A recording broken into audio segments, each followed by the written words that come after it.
ఎన్టీఆర్ అన్న బర్త్డే సందర్భంగా మేము మా శృంగారకోట మండలంలో పులిహార మజ్జిగ పంపిణీ అనేది చేయడం జరిగింది.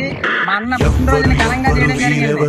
ఈ కార్యక్రమం ఏమవరు అయినా అందరి బంధువులు అన్నదానం చేయండి, ఒక కడుపు కన్నం పెట్టండి, వాళ్ళు ఆనందిస్తారు. సైనికులు సాయం చేసే సాయుధులు జయ హో జనతా.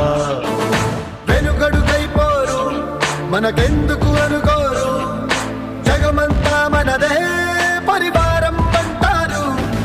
ప్రాణం పోతున్నా ప్రమాదం అనుకోరు, పరులకు వెలుగిచ్చే ధైర్యంగా పుట్టారు. ఎవ్వరు వీరెవరు ఎవరికి వరుసకు ఏమవరు అయినా అందరి బంధువులు జయ హో జనతా. ఒక్కరు కాదు ఏడుగురు దేవుడు సాయుధులు